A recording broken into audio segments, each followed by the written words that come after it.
Now, we do have a really big card coming up this weekend. UFC 267, one of the biggest cards to come on this year as far as on paper. They're putting this card on ESPN Plus, so it should be available to a lot more people. It's not going to be on a pay-per-view. You can watch this if you have it. It is stacked from top to bottom, at least on the main card. Lau, what are your thoughts? UFC 267 is the start to a string of good events that's about to happen. Because listeners, after UFC 267, literally 7 days after, you got UFC 268, which is probably the most anticipated fight for the rest of the year, Usman versus Covington too. But we're not going to get into that because after UFC 268, you got UFC 269.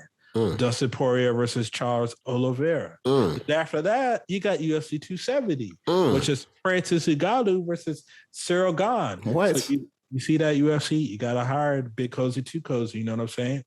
What's that, Nigel? The ratings went up again. Oh, man. Matchmaker of the year. There we go. So UFC 267, I'm telling you right now, good card, solid card. I'm actually a little surprised that they're giving this away for free. Yeah. Because there's a lot of good fights on here. The fight that I am actually looking forward to the most, surprisingly maybe to some. Well, hold on, wait. Should we get into the card before we get into what you're excited for? Yeah, go ahead, man. All right. I'm just going to start from the beginning. All right. Do from like the first main card to the main event. All right. So the first fight we have is Magomed Ankalaev versus Volkan Ozdemir. No time himself. So I think Ozdemir is going to lose. I'm not familiar with his opponent actually, but Ozdemir, he hasn't been looking great lately. And when he does win, he has besides his first few fights in UFC, you notice that he struggles to win. That no time thing hasn't been there for years. I think it's interesting with Volkan Ozdemir because I don't really think he's all that great. I think he did get 2 knockouts very fast, but mind you, one of them was over Jimmy Manuwa. And Jimmy Manuwa, known for his glass jaw, you know what I mean? Like, so I can't really say that I'm overly like impressed with his wins in there. I mean, they are like devastating for sure because the people were knocked out. But when you look at who he was knocking out, I'm just kind of like, you know what I mean? Like these are people who are like usually, I would say like mid-level, light heavyweights, never anybody who's like, yo, this is the guy. You know what I mean? Yeah. Let's just move on. All right. The second fight is Hamzat. He's making his comeback after probably like a year of being out, and Zhang Liang. Now, I've seen him fight a little bit. Hamzat or Lee? Both of them, but specifically Li Zhang. He's an interesting fighter to say the least. So I think this is a good fight because Lee, he's a guy that he's obviously on the come up. The UFC, they've been trying to boost their Chinese market because, and especially when you have Zhang Wei Li.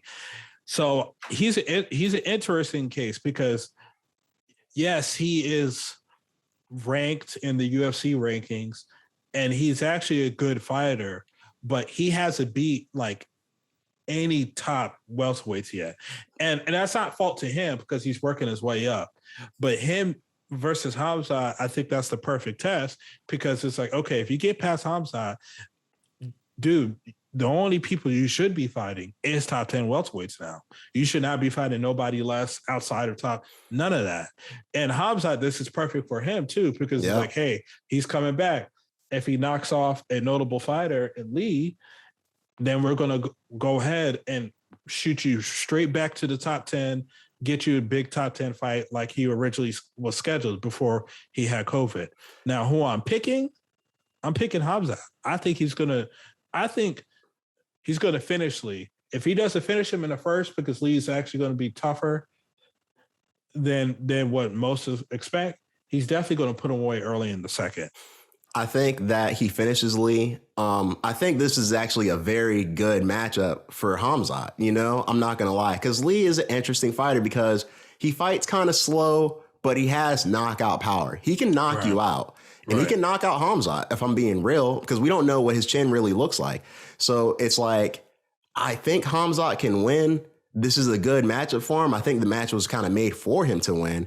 But if Lee were to knock him out or do something crazy, I'd be like, well, like, this isn't a guy you can really sleep on because he's known for like just being a tough out. You know what I mean? Exactly. I agree 100%.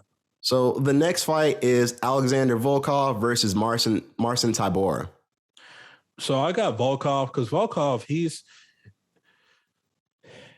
right now, the way the heavyweight division goes, Volkov is a top 5 heavyweight fighter. Yep. And if your name is not Francis, if your name is not Derek Lewis, if your name is not Cyril Gahn or Stipe, you're going to lose to Volkov. It's just Volkov, against other top 5 heavyweights, he isn't going to win. But if you're not in that top 5 that I just mentioned, you're not going to beat him. He's good. It's like he's almost there, almost getting over the hump. It's like Michael Bisping. You know what I'm saying? Michael Bisping was always almost there until, of course, eventually he knocked out Luke Rockhold. But prior to that, he was almost there, and he will always lose these big contender fights. So, well, this fight, though, is kind of a fight like, hey, Volkov, we're going to give you, we're trying to put you back in the win column. We'll give you a fight against a notable guy, Marcin Tyboro. Now, Tyboro, he's a solid heavyweight fighter, but he's obviously not the level of Volkov. And I'm choosing Alexander Volkov. I think he'll win by decision because Tyboro is not necessarily the easiest guy to put away. He's only been finished by like fucking people who could knock people out heavily, like Derek Lewis. I'm going to give Alexander Volkov the decision or finish in the 3rd round. I think he just has overall better stand-up than Marcin Tyboro. I think that if Marcin Tyboro were to catch him, then I think he can win. But I think overall, Alexander Volkov has the better striking in the match. I think he has the better overall game, too, if I'm being honest. Yeah. I mean, for a heavyweight, he's pretty skilled. You know what I mean? So this isn't going to be an easy fight. And I think that if Marcin can actually go and beat him, then, let's see what else he got as far as top 5. Yep. Now, the next fight we have, now, you were about to say this is, I'm not sure if this is your favorite or your most look forward to fight, but these next 3 fights are all fantastic matchmaking, let me tell you. So, first fight, lightweight, Islam Makhachev versus Dan Hooker. Yes, sir. That's a cracker of a fight right there. Amazing. Wow. Yeah. That's the fight I'm looking forward to the most. I think this fight is going to be a real telling. All right, who's going to be fucking next for this title? Because if Islam wins, which I'm picking him to win, then it goes to show like, hey, there's a motherfucker is one fight away before he gets a title shot. If Dan Hooker wins, damn. Yep. Dan Hooker put himself in a position to be one fight away from a title shot. It's like that, though. That. This is a great fight. This fight's serious. I don't think either of these fighters, whoever wins, the winner should not fight down. They need to fight up. And I don't think, I'm sorry, RDA, I know you got injured, but tough shit for you. You're in the back of the line. Because the winner of this fight needs to be moved forward. Maybe the winner of this fight fights the winner of Gaethje and Chandler. You know what I'm saying? Like that's what this fight is. I think Islam Makhachev is going to win. I think the wrestling is too much, man. It's Khabib 2.0 with better striking. Ooh, I don't know. I feel like this fight is actually kind of tough to call. I think I'm going to go with Islam Makhachev too, Makhami. I'm not sure if I'm like necessarily going to agree with you that he has better striking than Khabib, but I'll say that his style is very, very, very, very similar.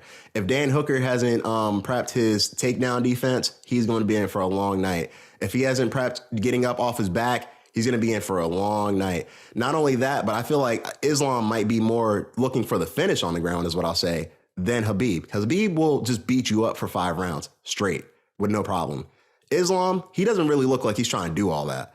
Yeah. And I like it, so. Yeah, he does seem like he's more active. Like, hey, I'm aggressively looking for kind of like Hamza. They're looking to finish. Yeah. Yep. So like me personally, I'm going to take Islam, but man, like he has a tough night in for him because I'm a fan of Dan Hooker, and Dan Hooker, he's not for like the bullshit. He's going to be fighting with you.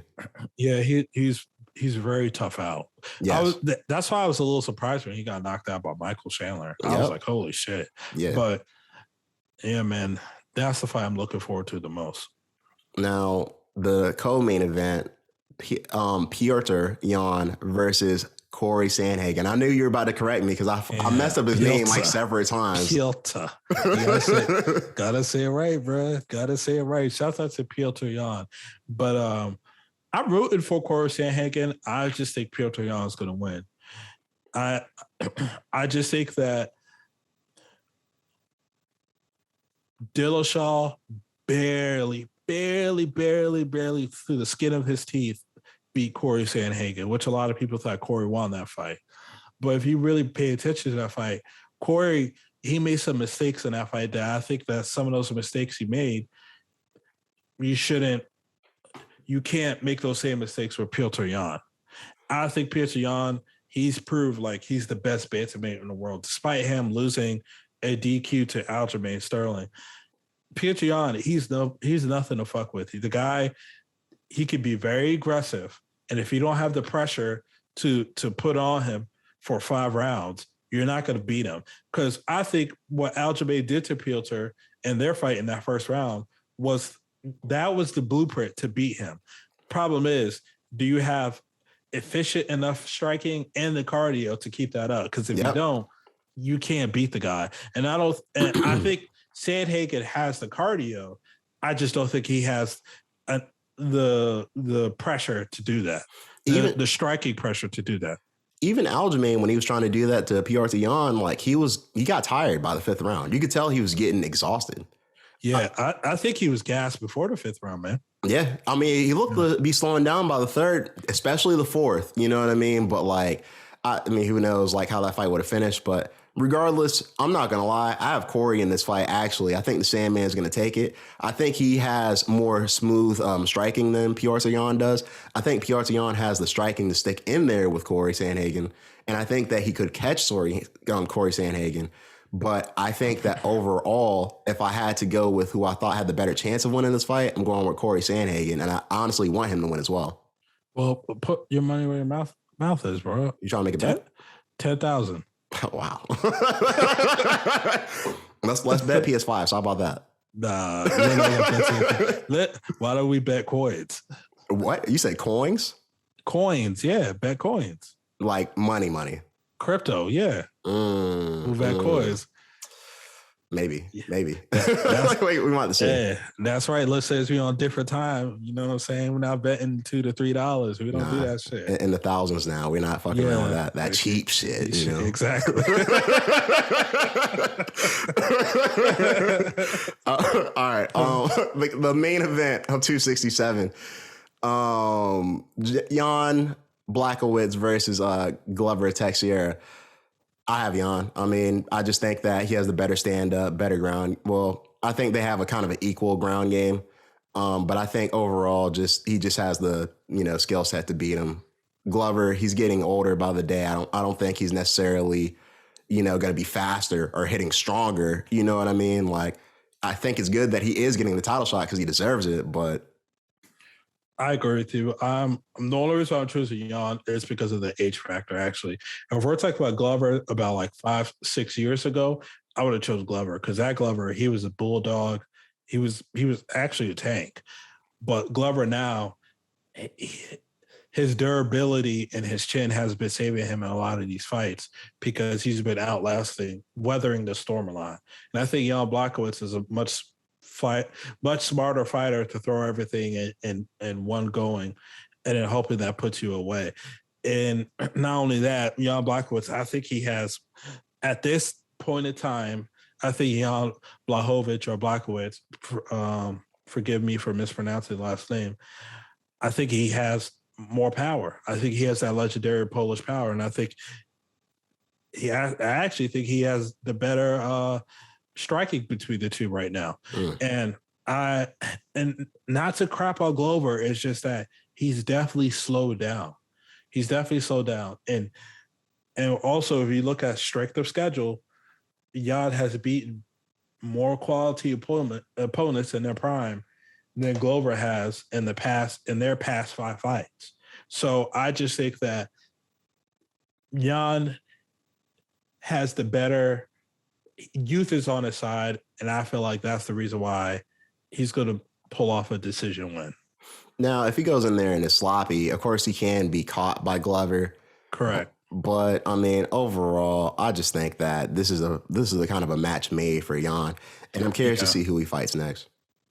Well, I mean, assuming that he wins, because you never know, Glover might catch him in a submission or knock him out.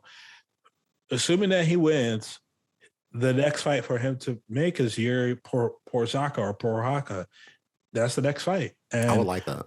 Yeah, let's do it, So we will see, and I'm excited for UFC 267.